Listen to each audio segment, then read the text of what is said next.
बिस्मिल्लाहिर्रहमानिर्रहीम। अस्सलामुअलैकुम, good evening.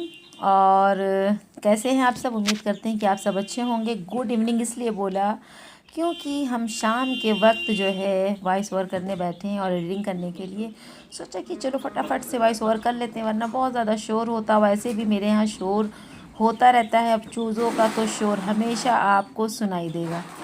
और जनाब यहाँ पर जो है क्या कहते हैं, दिन का वक्त है और हो रहा है 1:30 बज रहा है और हमारे यहाँ ज़ोहर की अज़ान हो चुकी है। और बस यहाँ पर नहा धो करके थोड़ी देर हमने कहा, थोड़ी तबीयत अच्छी नहीं थी, बुखार ऐसा लग रहा था, तो थोड़ी देर हमने कहा धूप में बैठते हैं। और आप सब हंसेंगे, लगता है कशिश पागल हो गई, धूप में बैठी है। हाँ, तो जब अंदर से बुखार होता है तो धूप भी जनाब अच्छी लगती है। तो बस यहाँ पर यही हो रखा है कि मुझे भी धूप बहुत अच्छी लग रही है। और बस थोड़ी देर यहाँ पर बैठ करके हम जो है सिपारे की तिलावत करेंगे बैठ करके। तो बस धूप खा लेते हैं। और धूप लगने से है क्या कहते हैं, थोड़ा सा जिस्म में जो है एनर्जी का जो है क्या कहते हैं एहसास हुआ। तो उसके बाद फिर दोपहर से ही आज मैंने ब्लॉग शुरू किया, ना शाम से और ना सुबह से। ये ब्लॉग है दोपहर का, ज़ोहर के टाइम से, यानी 1:30 बजे से। और नमाज़ वगैरह मेरी जो है हो चुकी है। खाना जो है हमने अभी नहीं खाया है क्योंकि आज भूख नहीं लगी है। और आज खाने में जो है दिन में बनाया था खिचड़ी। कहा ना तबीयत अच्छी नहीं है तो बस दिल नहीं कर रहा था कुछ ऐसे खाने का। और सबने जो खाना था वो अपना, उसने चाउमीन किसी ने कुछ बना के खा लिया, लेकिन मेरा दिल हो रहा था खिचड़ी खाने का। कभी कभी ऐसा होता है कि आपको लगता है कि बहुत हल्का खाना खाया जाए, और बस यहाँ पर ऐसे ही दिल हो रहा था। तो यहाँ पर हमने सब्ज़ी वाले भैया की आवाज़ सुनी तो वही देखने के लिए आ गए थे। लेकिन जब तक हम कमरे से निकल कर के बाहर आते तब तक सब्जी वाले भैया 1 2 3 हो गए। खैर, अब यहाँ थोड़ी देर बैठे हैं, हो सकता है फिर से आवाज़ आ जाए, क्योंकि कमरे में रहो दरवाज़ा बंद कर लो तो आवाज़ वगैरह आती नहीं है। और उसके बाद मैंने बैठ कर बहुत देर इंतज़ार किया, लेकिन मैंने कहा चलो जाने दो, अभी शाम तक तो बहुत सारे सब्ज़ी वाले लोग आएंगे। तो आज जो है हरी मिर्च, हरी धनिया, टमाटर वगैरह किचन में बहुत सा जो होता है वेजिटेबल्स वगैरह ख़त्म था, तो बस ये हो रखा था। और कुछ भूख भी लग रही थी, तो खिचड़ी मेरी डन है बिल्कुल से। और यहाँ पर मैंने चटनी बनाई है टमाटर की। तो बस अब जो है फटाफट से जो है लंच कर लेंगे। और लंच करने के बाद से आप सबसे एक बहुत ही अच्छी रेसिपी शेयर करने जा रहे हैं जो हमने शाम में शूट की। और खिचड़ी खाने के बाद मैंने कोई भी जो है क्या कहते हैं ब्लॉग शूट नहीं किया। तो ये शाम का वक्त है, डिनर की तैयारी हो रही है। यहाँ पर हमने चिकन का कीमा ले लिया जो तकरीबन 250 ग्राम है, और 3 से 4 चम्मच के करीब बेसन है जो हमने भून के रख लिया है। तो यहाँ पर हमने 250 ग्राम कीमे के अंदर 2 चम्मच भर के लहसुन अदरक का पेस्ट डाल दिया है।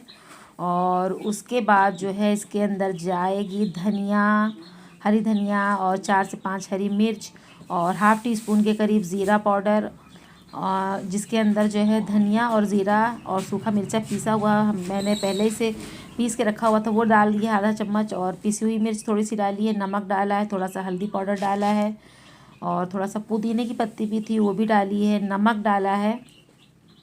और बस इसको जो है क्या कहते हैं सारी चीज़ें डाल करके आपको एक मिक्सअप कर लेना है, यानी मिला लेना। उसके बाद सारे कोफ्ते आपको इस तरह से रेडी कर लेने हैं। और यहाँ पर जो है ऑयल गर्म हो चुका था, मैंने कढ़ाई चढ़ा दी थी, और यहाँ पर मैंने कोफ्तों को फ्राई करने के लिए रख दिया है। और जब तक कोफ्ते हमारे फ्राई होते हैं तब तक हम दूसरी तरफ इसकी ग्रेवी तैयार कर लेते हैं। तो यहाँ पर हम सरसों के ऑयल में ये ग्रेवी तैयार कर रहे हैं, और कोफ्तों को मैंने रिफाइंड में फ्राई किया है। तो अक्सर हम ऐसे करते हैं, तलने वाला जो काम होता है रिफाइंड में करते हैं, लेकिन हंडिया जो बनाते हैं वो हम कड़वे तेल में ही बनाते हैं। और कोफ्ते भी हमारे फ्राई हो रहे हैं। तेल जब हमारा सरसों का गर्म हो गया तो उसमें हमने जो है 2 लौंग, 2 इलायची, छोटा सा टुकड़ा जो है लकड़ी का, और प्याज एक ले ली थी, तेज़पत्ता, कुछ जो खुशबू वाले गरम मसाले होते हैं वो आपको डाल देने। यहाँ पर हमने एक बड़ी इलायची का दाना भी खोल करके डाल दिया है, इससे खुशबू जो है बहुत अच्छी आती है। यहाँ पर डाला है ½ टी स्पून के करीब हल्दी पाउडर, और ये जो है कश्मीरी मिर्च है, और ½ टी स्पून के करीब हमने मिर्च पाउडर डाल दिया, और कश्मीरी मिर्च भी हमने ½ टी स्पून डाला है। और 2 चम्मच से 2.5 चम्मच तक भर के हमने पीसी हुई धनिया डाली है। और हस्बे ज़रूरत जो है इसके अंदर हमें नमक भी शामिल कर देना है।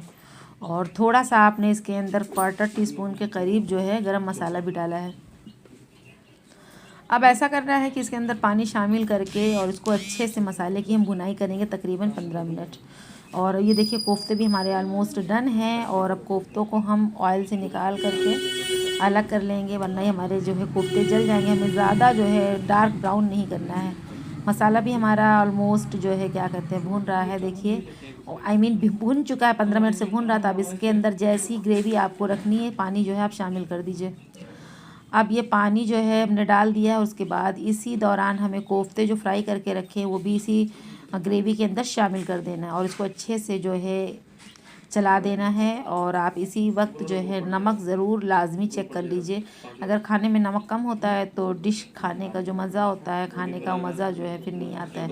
तो नमक यहाँ ऑलमोस्ट बिल्कुल परफेक्ट था। अब इसे हम ढक देंगे और तकरीबन इसे हम पकाएंगे 10 से 12 मिनट। तो ये देखिए हमारे कोफ्ते तैयार हैं। अब इसे हम जो है हरी धनिया की पत्ती से गार्निश करेंगे, क्योंकि धनिया के बगैर जो सालन वाली चीज़ें होती हैं वो अधूरी होती है। ये खूबसूरती तो बढ़ाती है धनिया की पत्ती सालन में जाने के बाद से। उसके बाद ये हमारे जो हाजमे की ताकत होती है, हमारी जो पाचन क्रिया होती है उसके लिए भी बहुत फ़ायदेमंद होती है धनिया। सूखी धनिया हो, हरी धनिया हो, इसीलिए हम धनिया को डालते हैं। और ये देखिए हमारा डिनर बिल्कुल से रेडी है और तकरीबन बज रहे हैं 8:40 और मुझे 9 बजे लाइव भी जाना है। तो साथ में जो है अंडे की करी भी बनी थी और साथ में चिकन की भी करी बनी थी। तो यहाँ पर ये ज़िया का खाना है और ये जो है मम्मी पापा का खाना है, निकाल के रख दिया गया है। तो अंडे की करी और चिकन की करी, 2 तरह के सालन आज मेरे यहाँ तैयार किए गए। और पुलाव का रंग अजीब सा आ रहा था, तो इस तरह नहीं है। कभी कभी होता है कैमरा जो है आपके साथ वफा नहीं करता है। तो आज कैमरे ने यही जो है कसम खा रखी है कि कशिश के साथ जो है मुझे थोड़ी सी गद्दारी करनी है। तो खाना खाने के बाद कुछ मीठा शीठा हो जाए, और वैसे भी खाने के बाद मीठा खाना जो होता है वो सुन्नत होता है। तो आइए आप सब भी पेस्ट्री के मज़े ले लीजिए। तो यहाँ पर जो है बहुत ही मज़े की पेस्ट्री थी और ये विदाउट एगलेस है, क्योंकि मुझे अंडे की चीज़ें जो हैं वो हज़म नहीं होती हैं। अंडे की बनी नान खटाई हो, बिस्किट्स हो, कोई भी चीज़ हो वो हम नहीं खा सकते हैं। तो ये जो है क्या कहते हैं बगैर अंडे की थी, तो बस हमने भी थोड़ा सा मीठा शीठा खा लिया, सिर्फ 1 चम्मच। तो चलिए, बहुत दिन हो गए चूज़े आए हुए और आज मुलाकात हम आपकी इन चूज़ों से करवा रहे हैं।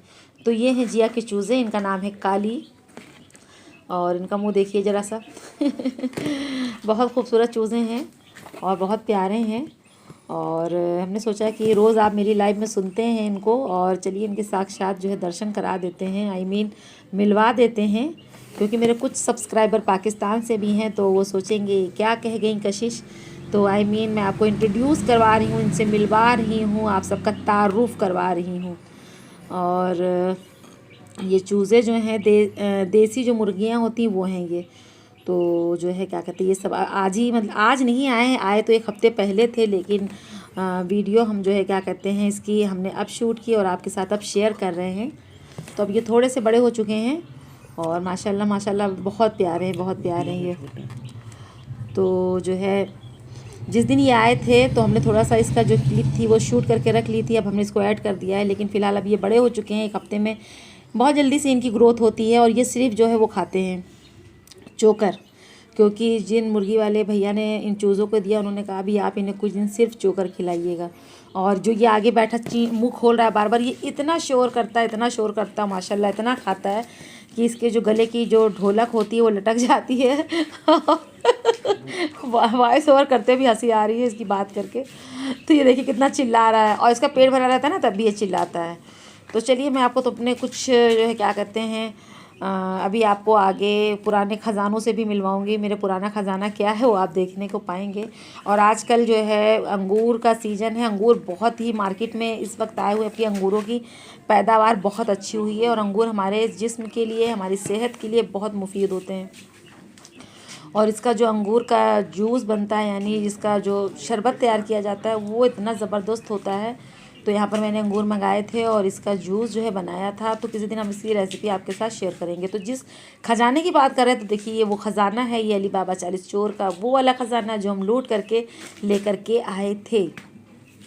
तो आपको भी ये ख़जाने चाहिए होगा तो लाजमी बता दीजिएगा, तो मैं आप सबको भी जो है क्या कहते हैं ख़जानों में से कुछ ना कुछ दे दूँगी। अरे जस्ट किडिंग यार, यहाँ पर मैंने रोज़ी को बुलाया था क्योंकि रोज़ी को जो है ख़जानों का बड़ा शौक़ है। तो अब हम तो ये सारी चीज़ें पहनते नहीं हैं और ये ख़जाना जो है 15-16 साल पुराना है।